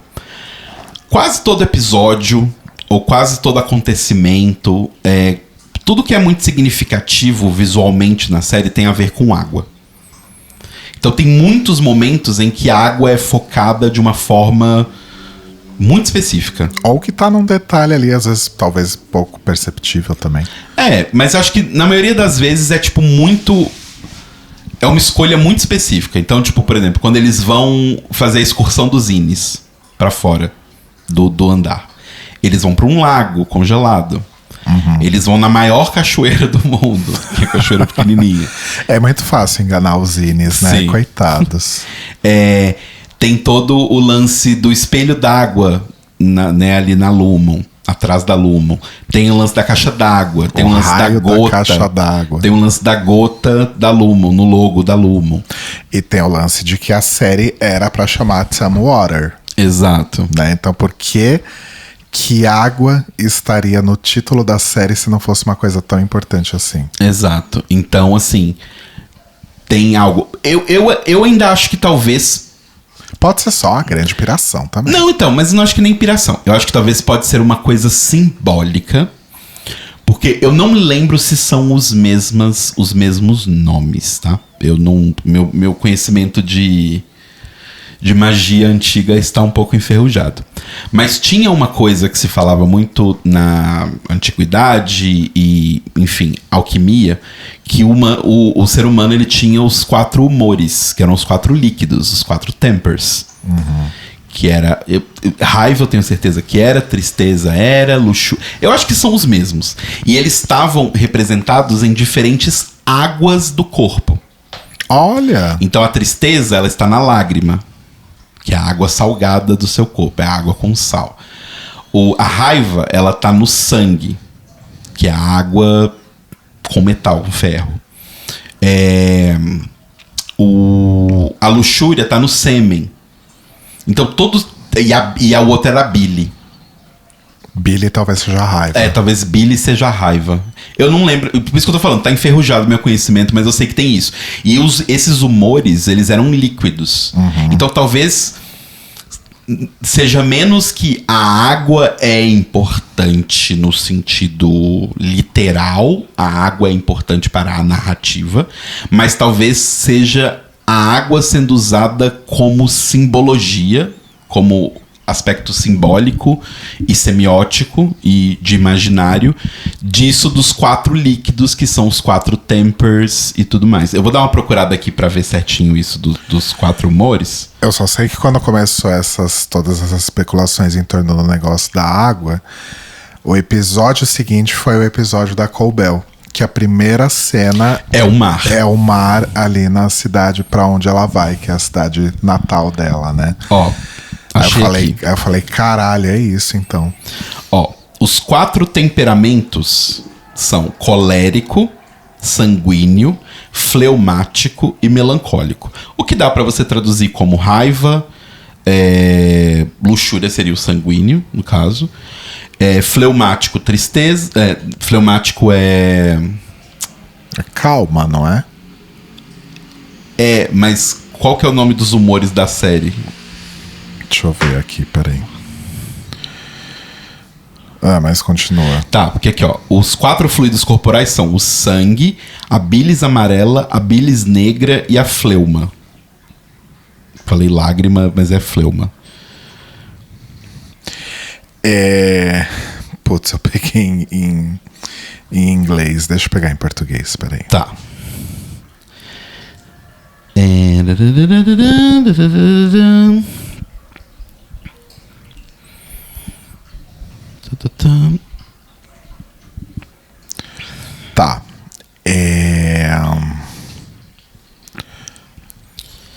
Nossa, eu achei exatamente o que você achou. Essa maldita AI do Google. Você não achou os da série? Vamos lá.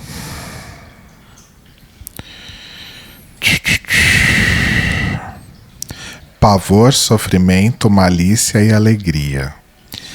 E aí tem aquela teoria, né? De que cada personagem, cada um dos 4 representa um dos temperamentos. Então, mas aqui já é muita especulação, mas tem gente que fala que o Mark seria o pavor, a Halle o sofrimento, o Dylan a malícia e o Irving a alegria.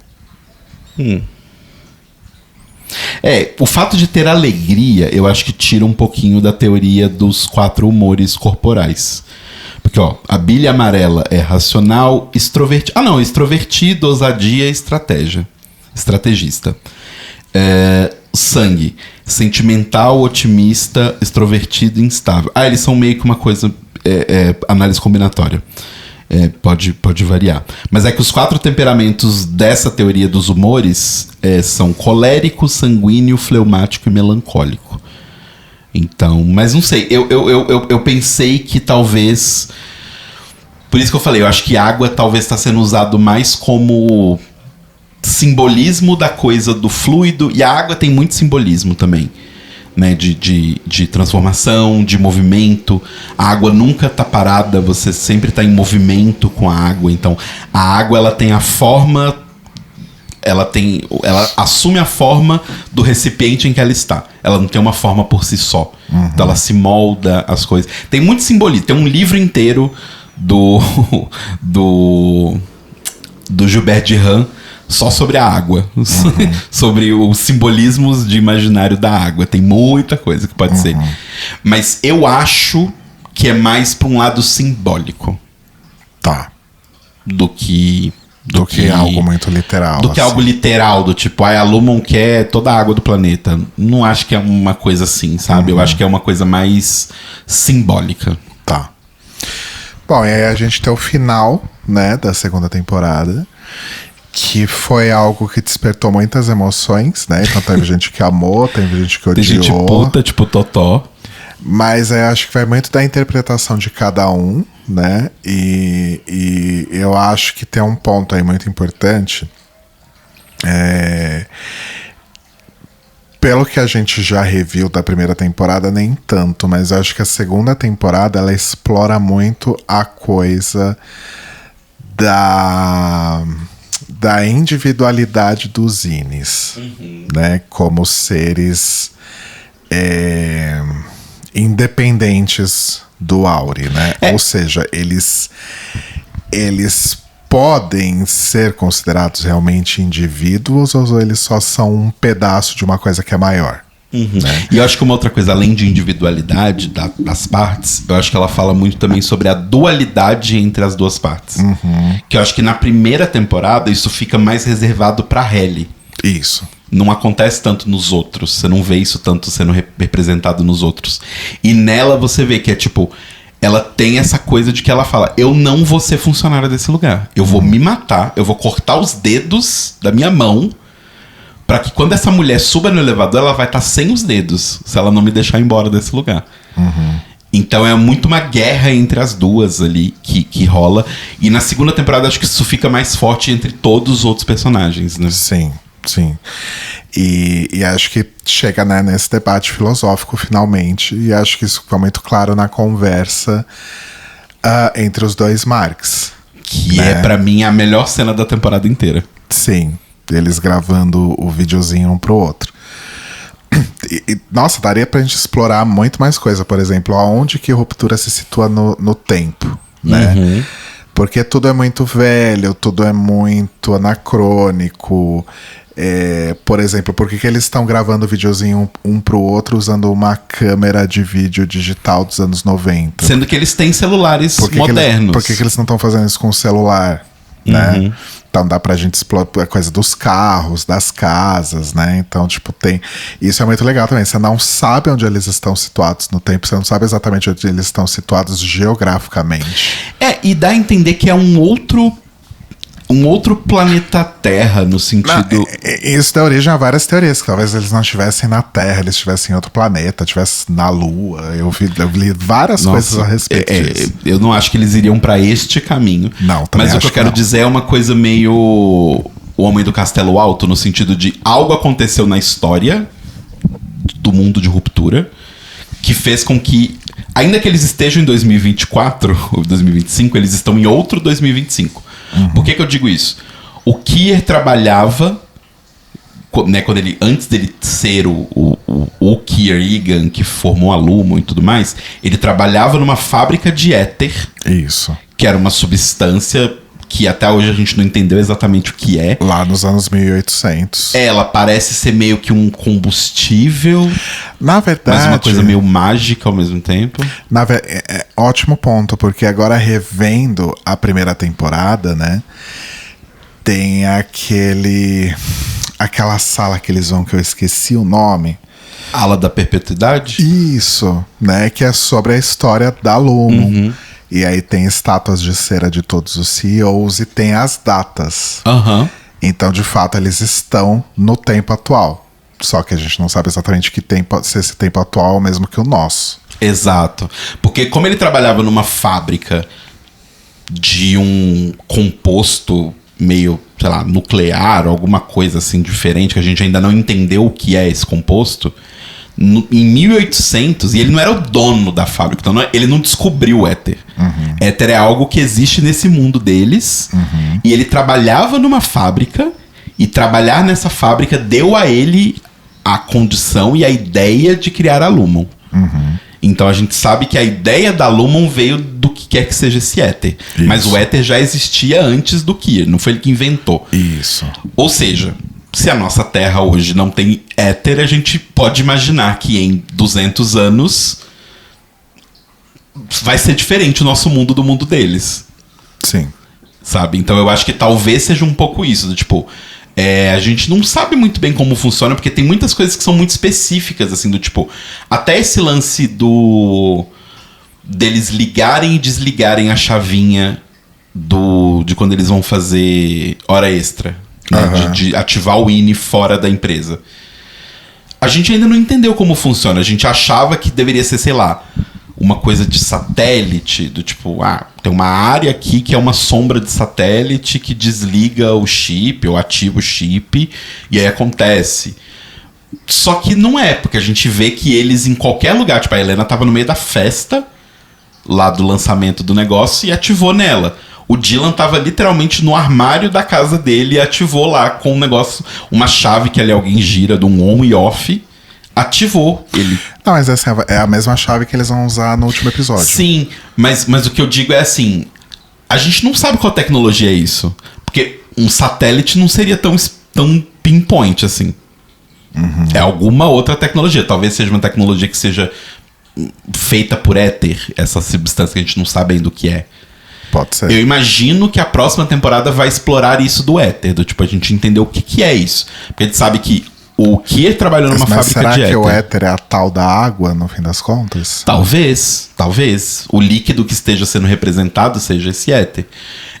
A Cobel trabalhou também, com 8 anos ela trabalhava numa fábrica de éter. Então, assim, o que é esse éter, sabe? Sim. Mas aí voltando ao negócio do final, né? Que tem uma coisa que o Mark interno fala que é muito importante. Quando o externo está tentando convencê-lo que a reintegração é uma boa, né? E aí o interno discute, mas assim, o tempo que eu tenho de vida, né? Eu só existo 8 horas por dia. Meu tempo de vida é muito menor do que o seu. Então, onde que eu vou me encaixar nessa reintegração? A gente não vai ser igual. Eu sou menos que você de começo, né? Só que aí ele aceita, né, de alguma forma ajudar ali a resgatar a Gemma. E isso acontece quando ele erra o nome da Halle. Né? Quando ele fala o nome dela errado, aí ele fala, pera, tem uma coisa errada nessa coa do nosso. Não, e assim, Isso que eu acho que é o ponto principal, porque ele concorda com o externo que ele vai ajudar a resgatar a Gemma. Exato. Só que ele não mentiu. Só que ele nunca falou que ele ia sair. Que ele ia sair, ou que ele ia deixar de existir, ou que ele ia aceitar a reintegração. Né? Então, pra mim, faz muito sentido que, beleza, ele desceu, e quando ele desceu, o externo tomou conta, o externo tirou a Gemma de lá, só que pra tirar ela do prédio de fato, tirou do andar, né? Mas pra tirar do prédio de fato, ele ia virar o interno de novo, né? Então ele só podia confiar que o interno ia continuar o trabalho. E foi o que o interno fez. Ele colocou a Gemma pra fora, mas ele sabia que se ele saísse... Ele ia deixar de existir. Qual a garantia que ele ia ver a Hayley de novo? E 2, qual a garantia que a reintegração ia funcionar? Qual a garantia que ele não ia deixar de existir?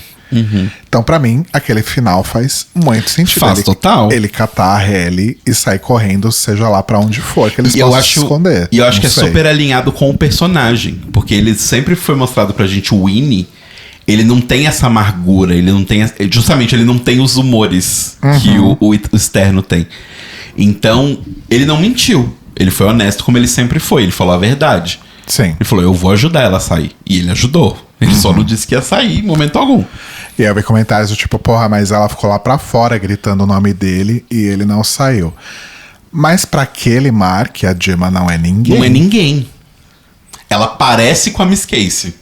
Mas ela não é absolutamente ninguém. Ele não sente nada por ela. Ele não tem conexão, ele não tem qualquer ligação com ela. Ele não tem qualquer história com ela.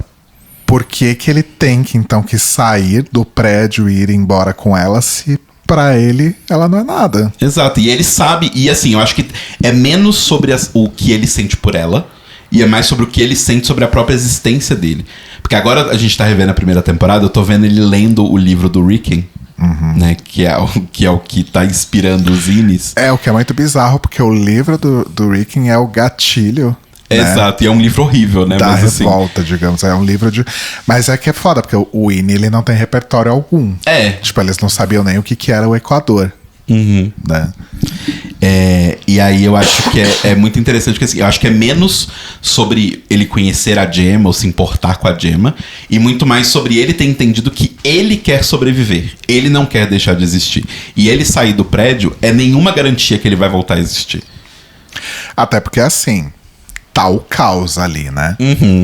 Então, tipo, quem garante que ele vai conseguir voltar lá pra dentro de alguma forma com o caos que tá acontecendo? Exato. Então, assim, ali eu não acho que foi uma escolha, porque as pessoas estão botando muito como se fosse uma escolha entre a Gemma e a Hayley. Eu acho que tem esse aspecto, mas eu acho que é muito mais o aspecto de que ele escolheu viver. Eu acho que não existe, não é possível existir esse aspecto. Não, eu sei, o que eu tô falando é o que as pessoas estão falando na internet. Mas que não faz sentido nenhum. Não, sim, isso que eu tô falando, mas eu acho que não tem a ver com isso. A escolha dele ali é, eu escolho viver. Eu não quero deixar de existir. Eu gosto de ser quem eu sou. E eu consigo assumir a hipótese de que eu escolho existir e eu escolho existir com a Hayley, porque é quem eu conheço e quem eu amo. Da mesma forma que o externo escolheria viver com a Gemma e foda-se o resto. Sim, né? Sim. E que mostra, e eu acho que isso é legal porque mostra que os dois são a mesma pessoa. Ao mesmo tempo que eles são pessoas diferentes, eles têm as suas individualidades, eles são a mesma pessoa. Ambos abandonaram qualquer coisa. Porque assim, o Mark sair com a Gemma por aquela escada não significa nada. Eles ainda estão dentro do prédio da Lumon. Eles ainda podem ser pegos facilmente. A gente já viu pela primeira temporada que, mesmo o Pete morto, eles conseguiram extrair o chip dele. A Cobel extraiu ele no meio do funeral. Extraiu o chip dele e pegar as informações lá de dentro. Então assim, não era garantia nenhuma. Mas mesmo assim, ele queria fugir com ela, porque ele queria a chance. O andar da ruptura tá tudo cagado. Tudo fudido, toda a merda tá acontecendo. Então o Mark S, né, o Winnie, ele também não tem garantia nenhuma de que ele vai ter mais dias, anos, meses com a Hayley. Ele pode morrer na próxima... Ele pode morrer daqui a 10 minutos. Na próxima virada de corredor que ele der. Exato, mas ele escolheu, da mesma forma como o Mark externo, ele escolheu não se importar e só ficar com ela. né? Sim. Então eu acho que isso é muito legal, porque eu acho que passa essa mensagem também de que eles são a mesma pessoa. E aquela cena é tão bonita deles correndo. Nossa, sim. Me lembrou muito uma coisa, tipo... Eu sei que talvez não tenha absolutamente nada a ver, mas até por causa da trilha, aquela versão de Windmills of Your Mind, que eu nunca tinha ouvido aquela versão. Então essa música tem 500 mil versões. Inclusive tem uma versão da Sandra Bernhard, que é a enfermeira que leva a Gemma de uma sala para outra, né? Eu adorei ver a Sandra Bernhard lá, inclusive. Mas enfim, me lembrou uma coisa meio James Bond, meio detetive. Não sei se é por causa da música e a corrida em câmera lenta e a luz vermelha piscando, sabe? Talvez. Bem, é uma coisa tipo aquele filme Prenda-me se for capaz. Me lembrou um pouco desse tipo de coisa, assim, esteticamente. É uns tropos visuais parecidos, assim. Eu achei muito bonita aquela cena. Agora, pra gente ir encerrando, se você não tiver mais nenhum tópico. Não, acho que não. Na verdade, o que eu ia sugerir é a gente falar o que a gente imagina que possa ter. É exatamente o que eu ia sugerir. O que você imagina? Eu posso falar o que eu imagino que vai ser. Fala. Eu acho que, assim, durante a segunda temporada, a gente foi acompanhando o Mark externo. Quer dizer, o Mark interno tendo flashes da vida do Mark externo. Por causa da reintegração. Por causa da reintegração. Eu acho que agora vai ser o contrário. Eu acho que essa temporada vai se passar muito mais dentro do Severed Floor. Eu acho que eles vão conseguir, de alguma forma, lidar com aquilo e meio que criar uma barricada pra se manter ali. E eles vão explorar, porque essa temporada eles falam, qual que é o tamanho desse lugar? Porque até agora pareceu que o lugar é impossivelmente gigantesco. Inclusive teorias de que a maior cachoeira do mundo, né, aquela área externa, entre aspas, né, que eles são levados naquele episódio, tem teorias de que aquilo tudo, na verdade, é dentro do prédio. Sim. Porque, assim, a gente já viu que o andar, por exemplo, lá dos memos e não sei o que lá, é um andar de o quê? Uns 60 metros por 60. A sala, você fala. A sala. Né? Sem nenhuma pilastra no meio. Tipo, estrutura assim. O Luke, arquiteto, ó, fica chocado. Mas assim, não tem nenhuma estrutura no meio. Tem uma vegetação natural nascendo ali. Quando eles veem a sala lá do ODD, né, o Departamento de Optics e Design, que tem as impressoras... É tipo assim, a perder de vista de impressoras. E assim, um pé direito gigantesco. Exato, né? Então assim, o prédio é extremamente surrealista. Tem um andar da própria Gemma que também é muito surrealista, que tem umas salas em quina. É o prédio daquele filme Brutalista, né? Tem umas quinas assim que não fazem muito sentido numa arquitetura lógica da coisa. Então eu acho que talvez vai ser os Zines explorando o andar e tentando descobrir coisas lá de dentro. E de vez em quando o Mark externo vai piscar ali dentro e vai falar, tipo, o que tá acontecendo, sabe? Você é a Helena? Vai falar, não, eu sou a Helly. A Helena é a minha externa. Putz, eu não sei se é isso, porque eu acho que tá um caos tão grande lá dentro que se eles continuarem lá dentro, eles vão... Bom, primeiro que assim, a gente não sabe o que aconteceu com o Dylan. A última cena que a gente vê do Dylan é quando ele cai pro lado depois que o Milchick consegue chutar ali a máquina de... Não, a gente vê ele depois. Não, acho que não. Acho que essa é a última cena dele. A gente não sabe o que aconteceu com o Milchick também. A gente só vê que ele tá... Depois que ele sai ali, que ele dá de cara com os músicos ali do... Então, mas o Dylan tá com os músicos. Ah, ele tá com os músicos? Ele tá com os músicos. Ele que fala, fuck you, Mr. Mitchell. Mas a Helly tava também, não tava? Ou não? Eu esqueci. Ou ela já tinha saído? Não, ela já tinha saído da sala. Ela já tinha saído. Tá, a gente não sabe o que... Se eles mataram o Mr. Milchick. A gente não sabe o que aconteceu ali com eles. A gente não sabe o que vai acontecer com a Helly e com o Mark. Mas assim, acho que se eles continuarem lá, eles vão estar... presos de alguma forma. Não, eles vão estar presos. Provavelmente vão prender eles pra contenção. Só que eles vão usar esse tempo pra explorar. Porque assim, teoricamente, todo aquele andar, tudo, é pelo projeto da Gemma. Os bezerrinhos era pra isso. O ODD é basicamente pra eles terem coisas pra distrair enquanto eles têm que fazer as coisas. Porque o que eles faziam lá no ODD eram os quadros, que eram basicamente educação interna deles, os manuais e os presentes, tipo os finger traps, essas coisas assim. Eles faziam materiais internos. Então, parece que tudo daquele andar gigantesco do Severance era pra alimentar o Macrodata.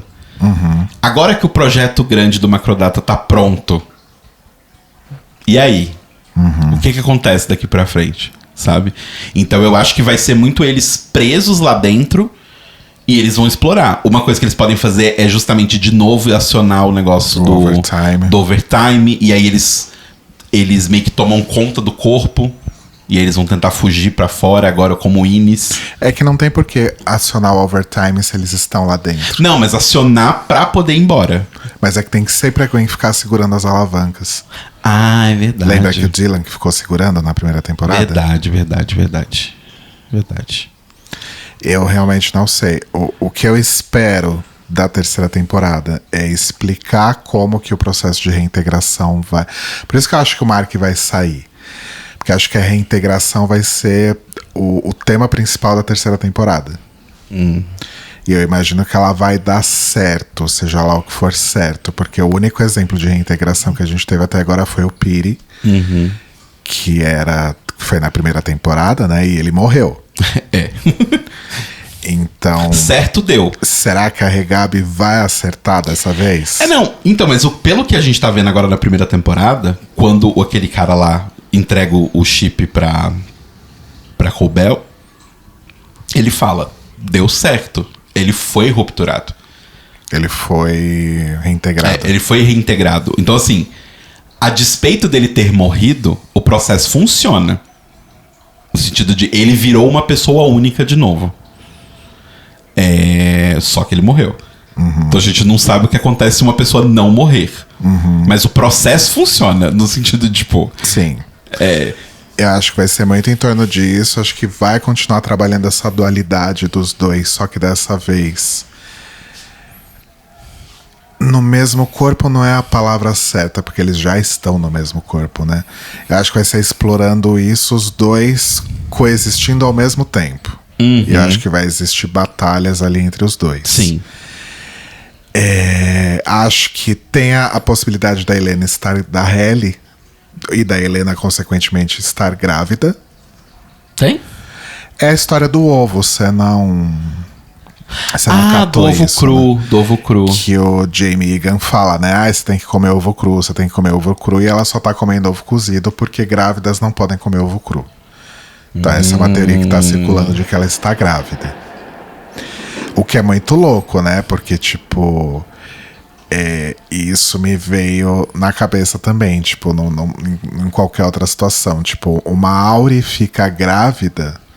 Obviamente, a interna também está grávida. Sim. E aí a interna, basicamente, pra ela tá grávida do Espírito Santo, né? Porque ela não fez nada pra que aquilo acontecesse. Sim. Ou vice-versa, né? Sim. Porque nesse caso, quem teria engravidado teria sido a Halle. Seria naquela segunda vez em que eles estavam embaixo da mesa ali e tal. Ou talvez na cabana. Talvez foi a Helena. Talvez. Pode ter sido a Helena, na verdade, né? Enfim, tem essa teoria de que ela tá grávida. Entendi. Então, acho que pode ter isso. Quero muito que volte o Irving, explique ali a situação dele, o contato que ele fazia. Acho que tem muita coisa para explorar sobre o processo de ruptura do Irving. Eu acho que, pelo que eu já comentei, do negócio das pinturas, das coisas que ele fala e tal, alguma coisa de diferente em relação aos outros tem. Acho que pode talvez explorar um pouco mais a coisa do Bert também. Meu Deus. Até o carbono me assustou agora. Então, sei lá, eu acho que deve girar muito em torno disso. De reintegração, de explicar mais coisas sobre o Irving, esse lance da gravidez da Halle. Eu acho que pode rolar também, né? Acho que isso já ficou claro no último episódio. Tretas da Helena com o Jamie. Ah, sim. Eu acho que isso vai rolar também.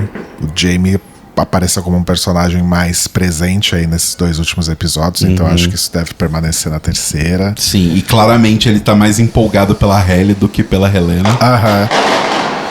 Então não sei. Eu acho que vai ter bastante coisa, mas não dá pra saber ainda. Tem que esperar. Vai ter que Como esperar. diz o cachorrinho. Esperamos que não sejam 3 anos de novo. Ai, nossa, acho que não vai ser dessa vez. É isso. É isso, mas assim, parabéns preciso Ben dormir. Stiller pela série. Eu fiquei chocado, assim. Sim. É, realmente, parabéns.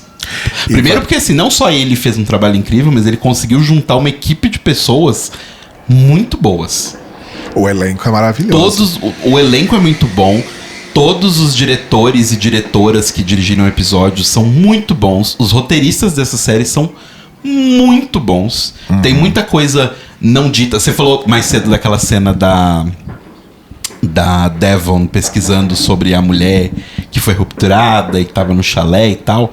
Eu tava lembrando, na verdade, agora que a gente acabou de assistir esse episódio, não tem uma fala dela falando sobre isso. Tá tudo na tela do computador dela e você vai lendo as notícias que ela vai lendo. E você vai lendo pedaços, porque ela vai lendo pedaços até o momento em que ela para de ler. E não lembro se ela volta pra aquilo depois de novo. Então, é o tipo de coisa que é aquilo que eu falei. Se é uma série que você assiste olhando o celular, perdeu. Perdeu. Exatamente. Né? Muito bom, gente. Fazia tempo que a gente não fazia um episódio tão longo assim. Claramente não vamos falar de mais nada, então não preciso voltar lá atrás pra deixar recado. Não. Quem saiu, saiu. Quem não saiu, tá aqui. E é isso.